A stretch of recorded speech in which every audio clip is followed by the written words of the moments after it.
Hey, what's up, y'all? It's cracking his D. About to react to this video by Sunny V2. It's titled Why People Are Laughing at Ronda Rousey's Failure. Oh, what happened with her? I haven't heard from her in a long time, but I guess something new has occurred. So, yeah, let's see how she's failed and why people are laughing. Let's watch. She might have 17 million followers, but with only a couple thousand likes per post, it's safe to say Ronda Rousey has only a few active fans. Through hypocrisy, a massive ego, and undeniable delusion, Ronda Rousey has become one of the most unlikable athletes ever, recently wrecking her final career opportunity and sparking a mass exodus of social media followers. So why are people so happy to see her fail? Well, arrogance, that's why. What makes me so confident that I can win is I'm the greatest fighter in the world. Now, in the beginning, Ronda's arrogant statements were at least partially justified. She'd spent 4 years winning every fight available, although there was one massive issue. 9 out of her 12 fights were won using the exact same move, submission via armbar. Fans would therefore label Ronda a one-trick pony, because while being extremely skilled at armbars, she was seriously lacking in other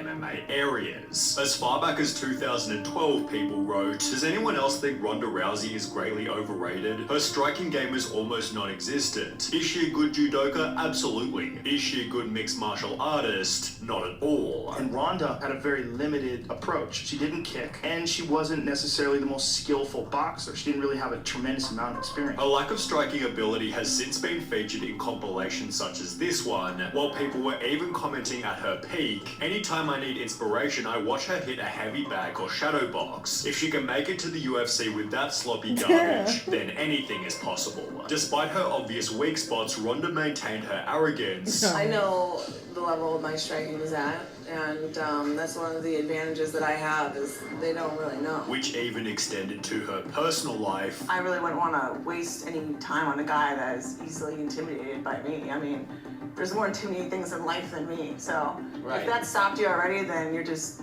saving my time. Although there was no better example of arrogance than her 12th and final UFC win. Ronda won the fight with a clumsy knockout punch, but still walked away with an egotistical look on her face, as if she couldn't be beaten by anyone. Ronda refused to show even the smallest bit of humility, and as explained by one of the comments, this was probably the worst thing that could have happened to Rousey. This fight was her downfall as it made her far too confident in her bad striking, and she never felt the need to improve anything, which was especially bad given her next opponent was Holly Holm, a 19-time boxing world champion. In the lead up to their fight, Holly was humble and extremely kind. As far as Ronda's performances, not just some of them have been impressive, all of them have been impressive, so I mean nobody can argue with that. While Ronda was extremely rude, maintaining that nobody could ever beat her. Beating Holly Holm is definitely in my hands, and I'm gonna do it. Ronda's arrogance was even worse in other interviews. I'm great at this, I'm the best at this. I'm more prepared than she is for this, and I'm gonna win on Sunday. And everyone's gonna see. Still refusing to show a single shroud of humility. I'm better than every other girl in every area of MMA. MMA striking is different, and I think I'm the best at it. When the day of their fight finally came, Holly offered a touch of gloves, yet Ronda Rousey refused. And while Ronda had just 4 weeks prior stated, Try to kick me in the head, but it's not gonna go like that. Not the way she wants. This is exactly how the fight ended. Holly knocked Ronda out with a kick to the head, with Ronda's face from before and after the fight confirming she'd been completely humble. Well, just kidding.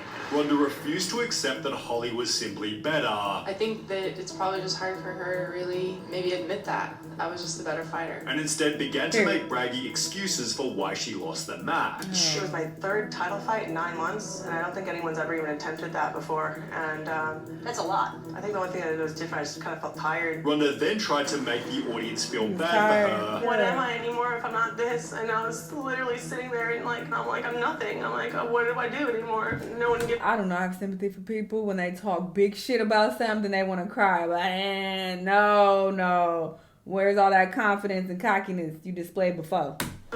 About me anymore without this. Although the comment section wasn't having any of it. You know, Ronda's ego was so out of control and she thought herself unbeatable. She had no respect for anyone and trashed all of her opponents. This is like if Conor McGregor tries to come out and cry about some shit, he gonna get dragged. Well, obviously also because he's a man and people really, that's a whole nother conversation. But anyway, he would get dragged because he's so cocky and always talking shit. So you can't be you can't be this big bad person and talking shit and then come with the tears. She deserved to get knocked out and brought down to earth. In an article titled "Rooting for Ronda Rousey is Tough and It Has Nothing to Do with Her Loss," ESPN highlighted that Ronda had publicly smeared Floyd Mayweather for his history of domestic violence, yet she was dating another MMA fighter who had been accused of domestic violence himself. To make matters worse, the article brought up Ronda's 2015 book, in which she talked extensively about assaulting her ex-boyfriend. She punched him in the face with a straight right, then a left hook. I'm mad it said New York Times bestseller. I'm tired of that label, alright? Everybody got a fucking New York Times bestseller. Every book I see. And I used to, think that held some type of weight. It don't. It don't. And I've read so many bad books that had that fucking title. Fuck that title, bro. It kind of make me not want to read a book when I see that. I'm just like, man, I'm annoyed because I just had to put down this book that I tried to get through for months. It's so many bad books that people hype. It makes me so mad when I finally buy it and I try to read it and I really try to get into it. And I'm just like, bro, I hate everybody who lied and hyped this book up and gave it all these great ratings and the New York Times bestseller.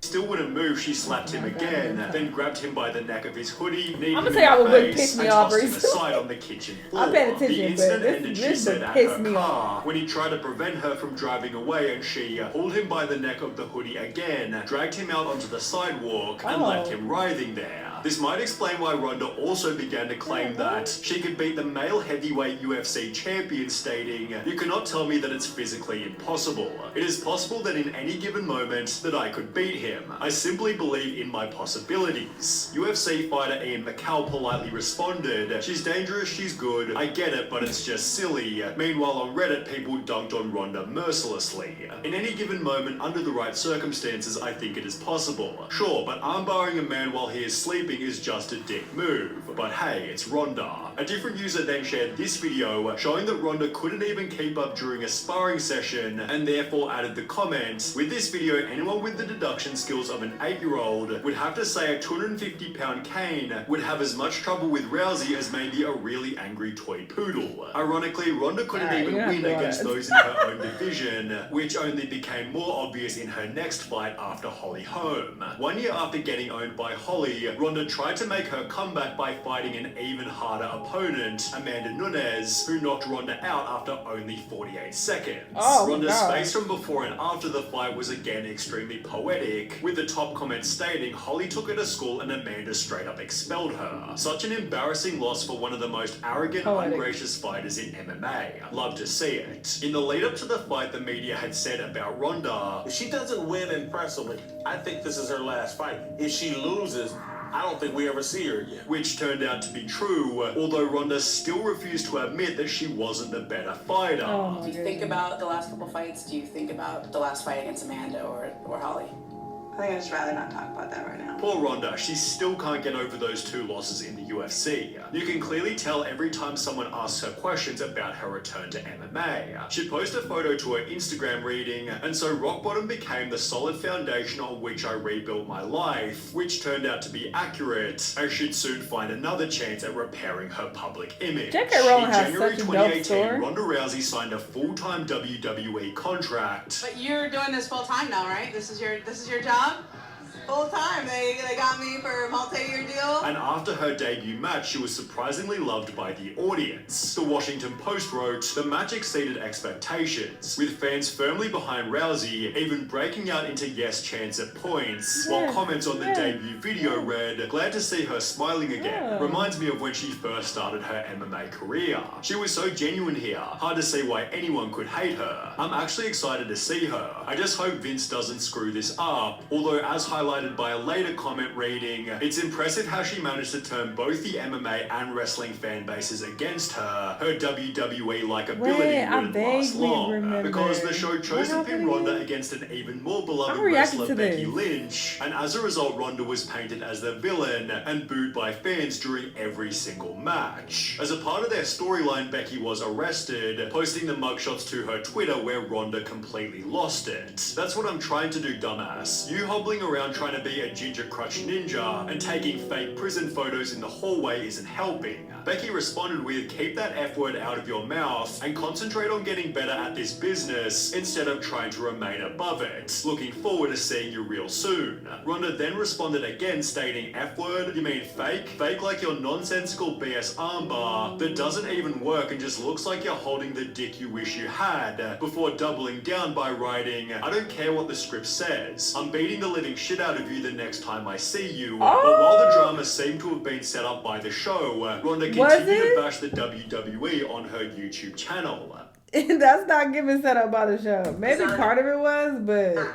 I'm not going out there and doing their fucking act anymore. I meant that I'm going to disrespect the sport that they all love so much. It's scripted, it's made up, it's not real. Less than a month later, WWE took Ronda off the show, yet she only continued to bash them, writing, anyone who is outraged by me calling pro wrestling fake fights for fun has never been in a real fight. While you all are tiptoeing around bruising some pro wrestlers' huge soft egos, no one is thinking about all the real fighters you're insulting when pretending pro wrestling is somehow on the same level of realism. Ronda then appeared on Steve-O's podcast again calling wrestling fake. Having like big fights for fun. I love choreography, I love acting, I love theater. Before bravely bashing her fans. Spending my time on energy on a bunch of fucking ungrateful fans that don't even appreciate me. And claiming she'd never return to WWE again. I'll never be full-time again, over 200 days a year like that ever again. The irony was that 3 years later, Ronda did exactly that, albeit with the attitude that she was too good to even be there. Can't speak for anyone else, but for me, it really shone through that she wasn't enjoying herself, especially with the complaints about fan reactions. She never looked like she wanted to be there and acted like pro wrestling was beneath her. Whether true or not, it's how it came off. Hashtag Fire Ronda Rousey therefore began to trend on Twitter,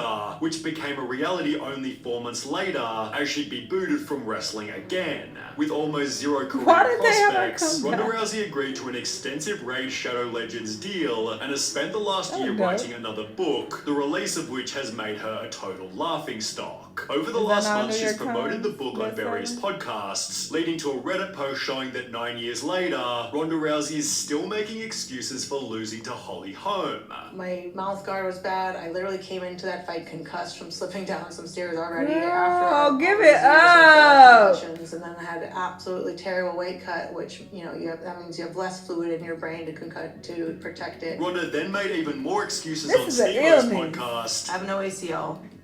I tore my ACL falling down that stairs 2 weeks before that fight, the home fight. Leading to some pretty funny comments such as, tore my ACL, had a concussion, bad weight cut, I had bubble guts, my car wouldn't start, my dog ate my homework, and I've had scoliosis since I was 3. So yeah, didn't really lose, did I? Ironically, Ronda also stated this. I'm the greatest fighter that has ever lived because I've never been faster, never been stronger, never had a better grasp of the game. I've never been so much better than everybody else. What's the buzzword? Rage bait.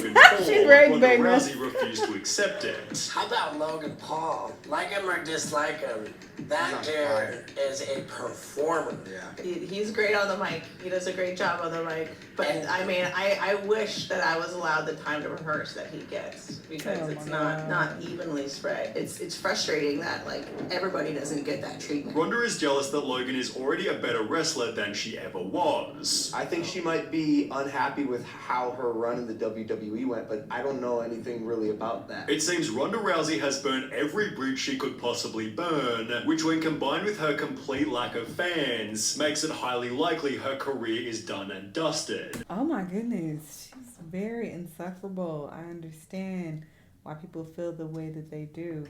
And it's wild. Like, if you're going to be this cocky and make all of these claims and say all these things, say you're the best in the world, blah, blah, blah, you got to be able to back that up. And she definitely was not. This was wild. Y'all let me know what y'all think. Let me know what other videos you want to watch, and I'll see y'all on the next one. Oh, my bad. Sorry. I want to tell y'all about this fucking book. Don't ever read this book. It's called Where the Crawdads Sing. Don't ever read it. It's so bad, and people give it great reviews all the time. On Goodreads, it has a 4.4. That's a high rating. Over 3 million people rated this goddamn book. This book is so bad. It's so fucking bad. What is wrong with you people? Oh, I can't stand people. It's so bad. And then I was like, let me watch the movie because it was on Netflix or whatever. And I'm like, okay, because people must love something about it. So let me check out the movie. Is it Netflix? Hulu, one of them. The movie was bad. It's just bad. Anyway, let me know what y'all think, and I'll see y'all next one. Bye.